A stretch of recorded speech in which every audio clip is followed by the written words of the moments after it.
Arrivé sur l'île de Boubaké, notre plan n'est pas de dormir au village, mais plutôt sur une plage supposée secrète.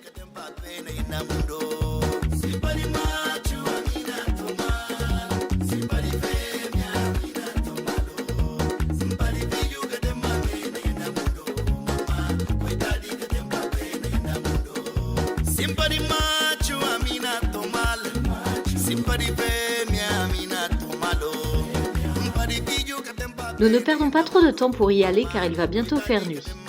Je ne filmerai pas tout notre trajet, mais nous avons eu beaucoup de mal à la trouver. Mais nous ne regrettons pas la difficulté à la vue de cette magnifique plage à notre réveil.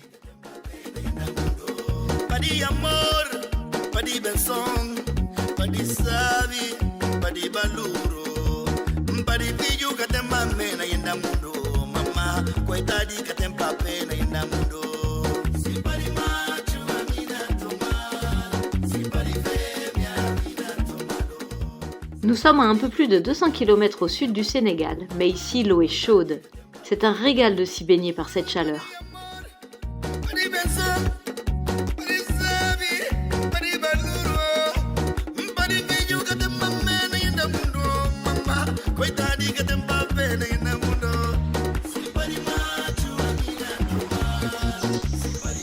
Il faut d'ailleurs en profiter, car à marée basse, il est impossible de s'y baigner tellement la mer se retire loin. C'est par contre le moment idéal pour la pêche à pied. Pour les oiseaux, ici des ibis à tête noire, ou pour les locaux.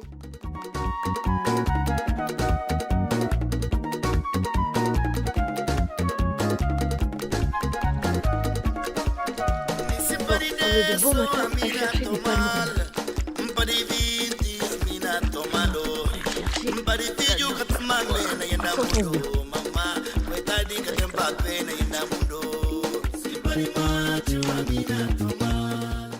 À marée basse ou à marée haute, la pêche fait partie intégrante de la culture locale. Les petits garçons apprenant rapidement les gestes de leur papa.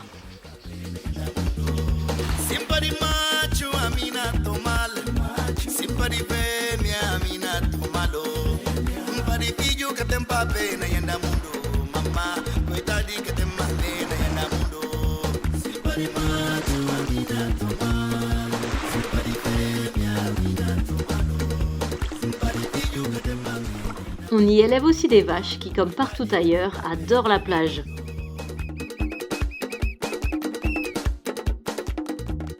Sur l'île, la vie y est simple. Le manque d'accès à l'eau courante et à l'électricité rend toute tâche du quotidien beaucoup plus longue. Le côté positif est qu'ici, les enfants ne sont pas devant les écrans. Le soir, quand nous y passons, les habitants sont encore ici réunis autour d'un feu. Pour cuisiner, ils fabriquent aussi leur propre charbon de bois. Voilà, 8h du matin. Les enfants, ils vont à l'école. Et ouais.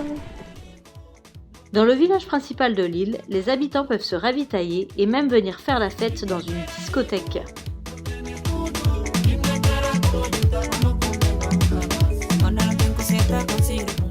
Malheureusement, ici aussi, le traitement des déchets est inexistant et le plastique un problème majeur.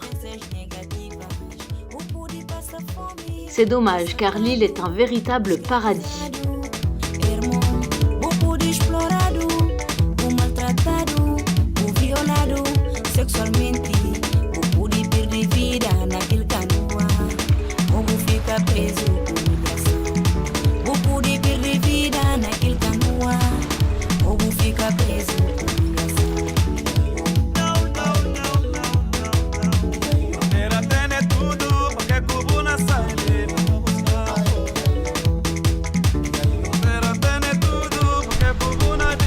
À la recherche d'une autre plage.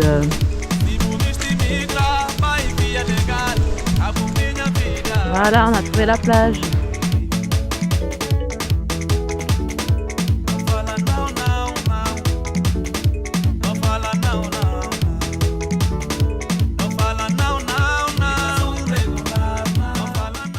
Comme les insulaires, nous utilisons l'eau du puits pour nous laver, faire notre lessive et nous la buvons aussi sans aucun problème. Bon, voilà, on est au puits là pour prendre un peu d'eau pour laver le linge. Bon, mis à part la déchetterie, il y a quand même pire comme vue. Hein, pour prendre de l'eau.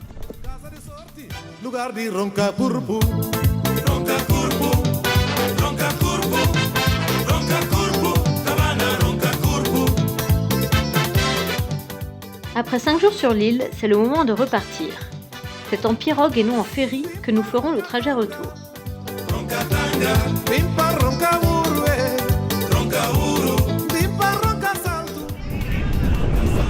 Ouais, les vacances à Boubaké.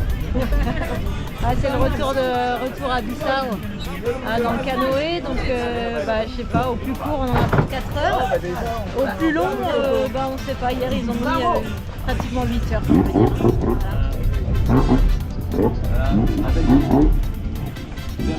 Étant souvent malade en bateau, j'appréhende ce trajet.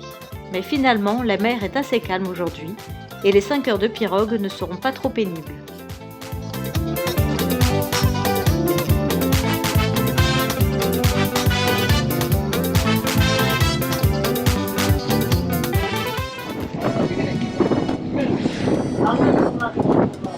Bon, ça va, j'avais peur d'être malade, mais ça va, ça se fout pas trop sur le canoë.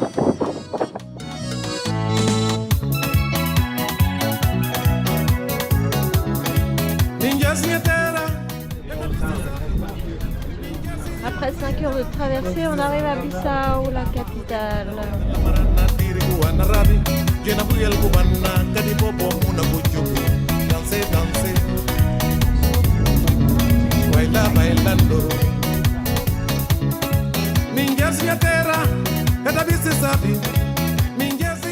Après un rapide retour à la capitale, nous reprenons la route vers le Sénégal. L'autostop fonctionnant super bien, nous n'attendrons pas trop au bord de cette route.